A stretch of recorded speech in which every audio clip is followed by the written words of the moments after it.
Good morning, everyone. Calling in from Barbados, this is Rhyme of the Times for the weekend in 14th of December 2024. Joy in Syria all over the place as Assad flees in utter disgrace, and now it's a case of watch this space as to what future Syrians face. With much distaste we hear another child murder case and an unfulfilled life that's gone to waste. Loyalties misplaced and morality displaced in the online space as Luigi has real justice to face.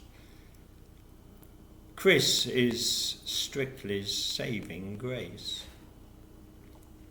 So the uprising in the north could not be quelled. Assad's foes united and instinctively rebelled. Their inexorable push south could not be repelled, and the brutal dictator was inevitably felled. And as the Syrian capital Damascus fell, a lid was lifted on a dire human hell. Political enemies kept deep underground to stop those in the sunlight hearing the sound of the wretched screams of torture and pain from those kept like animals in the dark in chains. On any normal conscience an indelible stain, but for Assad necessary to keep dissent contained. And now with the help of a like-minded coward in ignominy he can still feel empowered. 'Cause Putin stepped in and rescued his mate, plucking him from a likely unspeakable fate.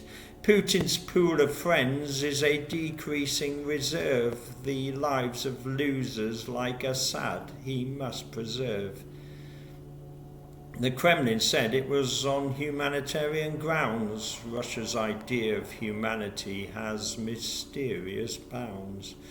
While the stone was being lifted on an evil regime, revealing so many unimaginable scenes, and the horrors of Assad were fully exposed, the ecstasy of seeing a despot deposed was tempered with thoughts of what comes next, a question that also has the whole world vexed. There's a lot of different views and ambitions amongst the celebrating conquering divisions, ideologies to be accommodated, egos of violent men to be sated. For now Ahmed al-Sharaa is the boss. He says he's no more the extremist he once was. From a militant to politician, he insists his HTS group is no longer jihadist.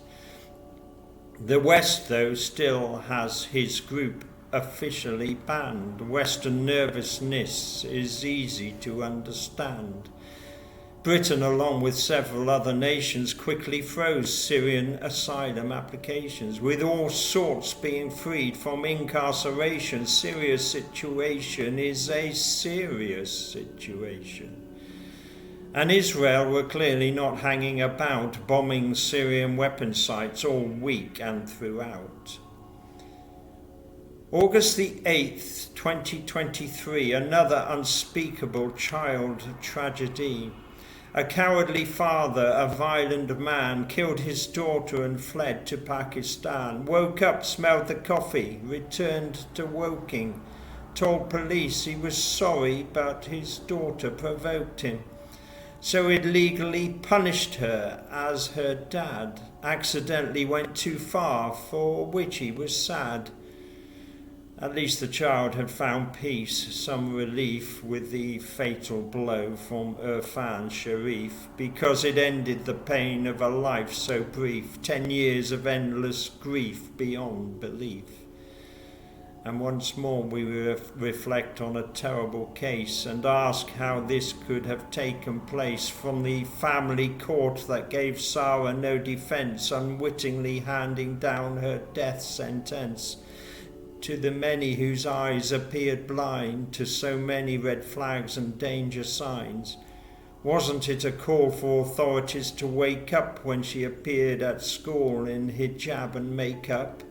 and surely no one should then have been fooled when she was withdrawn from class to be homeschooled. Many did speak out and raised the alarm, but the father turned on his sickening charm. Several criminal convictions surely ought to have convinced people to remove him from his daughter. After a police manhunt of 5 days only, in Altoona they arrested Luigi Mangione for shooting United Healthcare CEO dead, and suddenly morality got turned on its head. Brian Thompson was a family guy with 2 kids, but social media trolls didn't like what he did. Meanwhile, with smouldering looks to rival De Niro, Luigi has become an internet hero, a poster boy for anti-capitalist Gen Z, creating a David and Goliath feeding frenzy. Somehow the late Thompson's the bad guy in all this, an exploiter of the poor, a low-down capitalist.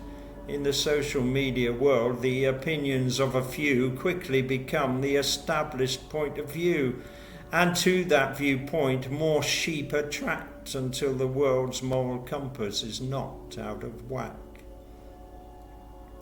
In the summer it had been touch and go whether there'd ever be another Strictly show. Plagued by scandals, many critics were literally already composing the show's obituary.